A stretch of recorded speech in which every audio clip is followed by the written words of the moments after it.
All right, well, good morning to all the apes out there, and happy, beautiful Friday morning, most importantly. Always a beautiful Friday. I mean, definitely can't hate. We don't have to wake up early tomorrow and get stressed about losing our entire fortunes through the market, just continuously crashing, of course. That's what we're trying to avoid here at the Daily Peel, and that's what we're going to get into here today.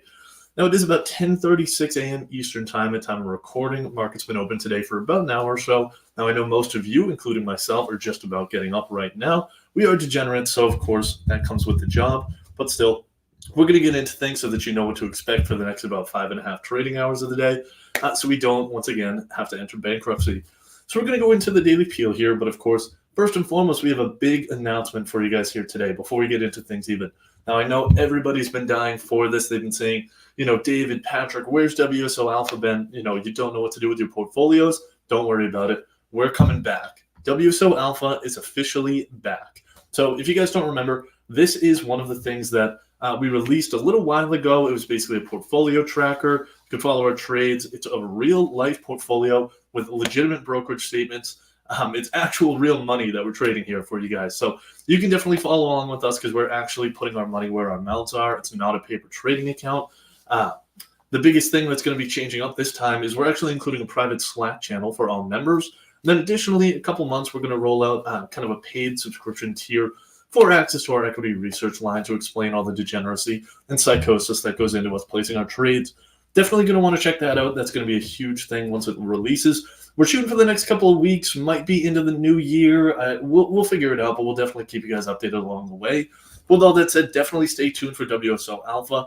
Today, we're going to talk about the Daily Peel and get into everything and anything that happened yesterday in markets. So that included a high-level meeting between the U.S. and China. The top finance ministers came together and were kind of, making friends again before a big meeting between Xi and Biden next week. We also got some earnings from Affirm, Disney, Canopy Growth, Krispy Kreme, a bunch of great companies out there. And then finally, we took a second, finally at last, even though it's 2 days late, to go over Robinhood's earnings and see how degenerate that gambling business has become. Oh, yeah, and markets were open yesterday as well. The indices, almost forgot about that. I mean, they didn't really do anything special. It was a stock pickers day. We call it a Pinot Noir day here at the Daily Peel when it's a light red day like that. So moving on down below, we can focus on some of the biggest stories of the day that we didn't get to cover, but we, of course, wanted to shout out for you guys. Jerome Powell was given a speech, and he was spewing some nonsense about the economy as usual. But the absolute best part, and you guys have to click this link once it gets sent to you. So basically what was happening was he was giving the presentation at the IMF, the International Monetary Fund, and these climate change protesters broke in. It's a big thing for climate change protesters these days. And Powell drops the F-bomb straight into the microphone like he wanted them to hear it. It was one of the funniest things I've ever seen a Fed chair do, and you're definitely going to want to go check out that video. Moving on down below, Uncle Sam apparently hasn't been stealing enough of your money, so they are looking to increase taxes with the IRS, basically bumping up some tax rates, mostly going to be on the higher end, but definitely going to want to check out that story. Meanwhile, the world's largest bank, which, by the way, is not JP Morgan. JP Morgan is the world's largest bank by market cap. But when we talk about things that actually matter for banks, not just how much the market is assigning your value, things like revenue, earnings, net interest income, that is the Industrial and Commercial Bank of China. They had a big cyber attack recently. Shows how scary things can get real fast. Then moving on down below, we have Elon and Tesla. I mean, I don't know how they can stand for this. They were basically slapped with the biggest insult you could possibly levy against Tesla, with HSBC analysts calling the firm a quote-unquote car company. We all know that Elon views it as this beautiful kind of his baby there. But, either way, definitely going to want to check out that story. Hopefully an incoming Twitter thread about how Tesla is not a car company, something we can all cringe at here. Now let's get into things here while we're all chilling on the beach, enjoying this beautiful Friday. We can start to get into the more important stories of the day, and that starts out with this meeting between the U.S. and China. So Janet Yellen, a.k.a. JL, as she prefers to be called from what she tells us, had a very high-level meeting with the Chinese Vice Premier He Lifeng. Now, he is an economist by training as well, so he's their vice premier, kind of the equivalent of Kamala Harris, I think. I don't really understand the government in China, but thankfully we have a lot smarter people that do, that are trained to handle these things. Now, these two were basically getting into some talks before the meeting between Xi and Biden next week in San Francisco. There's going to be a summit on economic cooperation between all the Southeastern nations. I'm sure that's going to go wonderfully well because when we talk about cooperating between different countries, I mean, there's no competing interests or anything there at all, right? So it should be nice and easy. But leading into that meeting, let's see what they were talking about. So from the U.S. perspective, Yellen is looking to get answers on, first and foremost, how China is going to respond to recent economic volatility. Now, the country is certainly out of the worst of it from recent data that we've seen, but one thing that investors are dying to see, I myself as well, is the unemployment rate among youths in China. I mean, it was absolutely plummeting at the beginning there.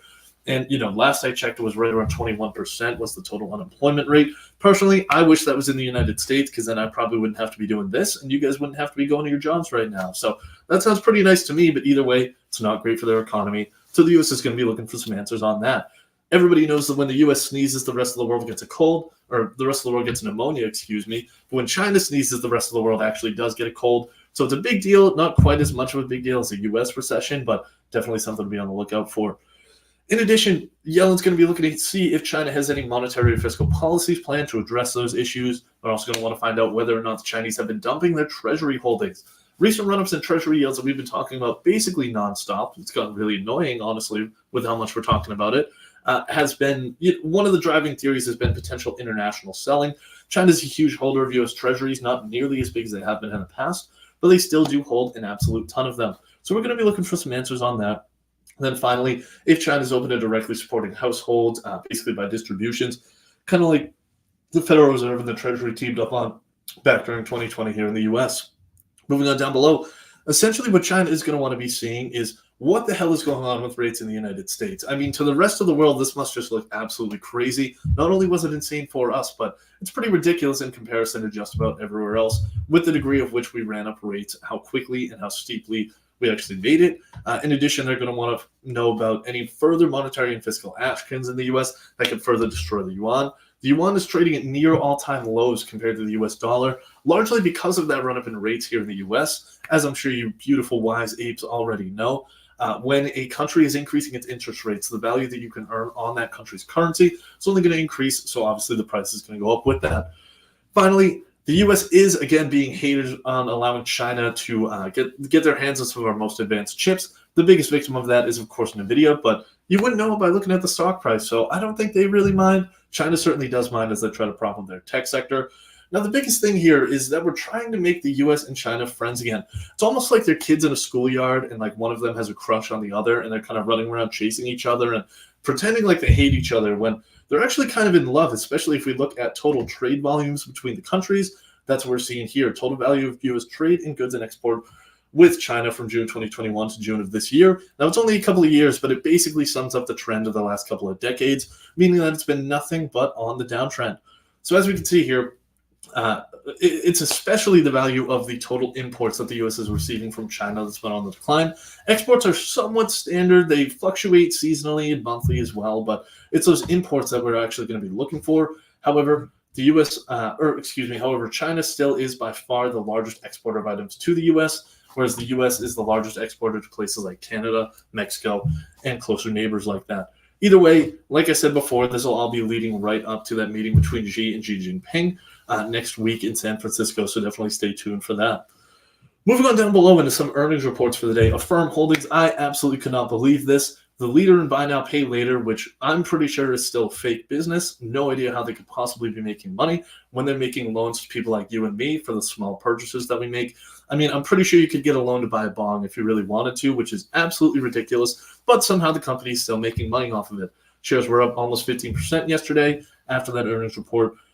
They're still down over 85% from their all-time highs. Don't get me wrong. It's absolutely abysmal, and I feel horrendous for anybody that's been unfortunate and stupid enough to have this in their portfolio. But the firm did absolutely destroy their revenue expectations, coming in at $497 million versus $440 million, a 13% beat. And then a slightly narrower than expected loss of 57 cents a share versus 61. But either way, somehow the business hasn't fallen apart despite the increases in rates. So I guess it really is, there might be some truth to what CEO Max Levchin said in saying that what they do really well is essentially building out risk models for making these loans. And apparently they're right. It's working out so far. That's for sure. Moving on down to Disney with the Mouse House here, one of the most hot button companies in the world in the last couple of years. I mean, I'm pretty sure it's coming up in political debates as well. Don't know what kind of nonsense is going on there, but either way, we certainly don't care as long as we can make some money off of it. So it took two guys named Bob to create this kind of bounce that Disney saw yesterday. First was Bob Chapek, who absolutely fucked everything when he came in and took the reins for a little bit, and then they brought back good old Bobby Iger to come in and fix the ship. Seems like he's doing a pretty good job at that now. because the company did ultimately beat its earnings. They reported 82 cents a share on $21.2 billion in top line versus expectations for 70 cents on 21.3. Now, sales came roughly in line. Yes, it's a bit of a miss, but nobody actually cared because the big story of the day was the cost-cutting efforts by the company. Now, they had originally set out to nail about $5.5 billion in costs and reduce by that much. However, yesterday, Bobby I upped the ante a little bit, added another couple billion to that, so it looks like it's going to be a total of about $7 or $8 billion in cost cuts. Growth in international parks was most of the gains. I believe we talked about this a little bit yesterday, but that was a big driver for it and a 100% jump in free cash flows. Moving on down below, let's talk about everybody's favorite industry, and that's obviously going to be drugs. Everybody knows that people on Wall Street love drugs as much as, humanly possible, quite honestly. Weed certainly hasn't been their favorite, but it's definitely been one of our favorites, especially in college. I mean, you definitely can't deny that.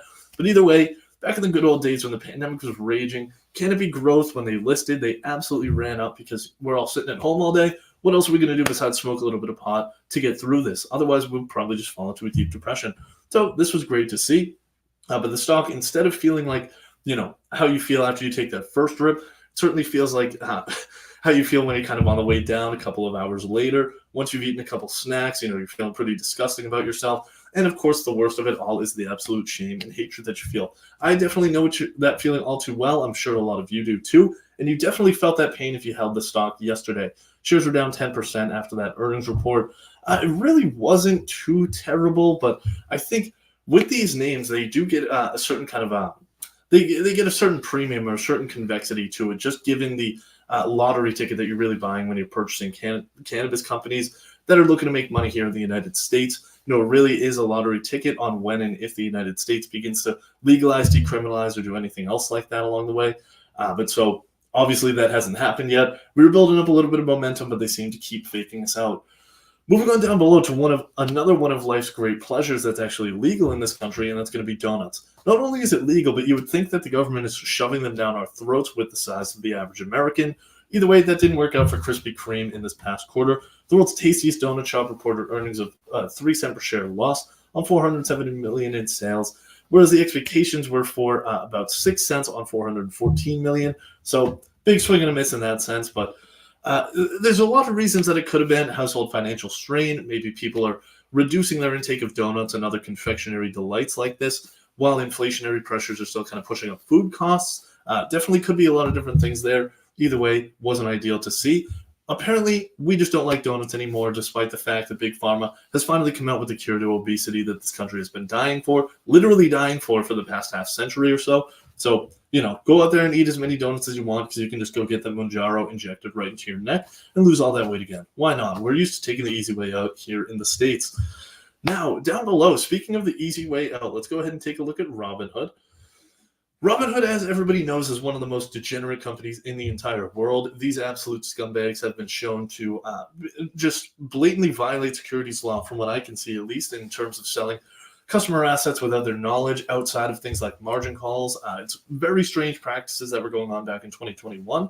That was one of the reasons that we, I'm sure you guys remember back in the day, we would start every sentence with "fuck Robinhood." We didn't do that this time because I wanted the chance to say it on this live, but fuck this company. Anybody that holds their crypto assets or stocks there, best of luck for you, especially this quarter, because it was truly abysmal. So everybody remembers the glory days back in 2021. We're going to go over to their 2021 Q3 earnings report here, and we're going to look at this line item. Transaction-based revenues for about $266 million for the quarter. That's from stock trading, crypto trading, and all that nonsense. Then, of course, we have net interest revenues, which for that quarter were about $63 million. So giving them a decent amount, a decent split here. But if we go ahead and take a look at the current quarter, nothing could be more different.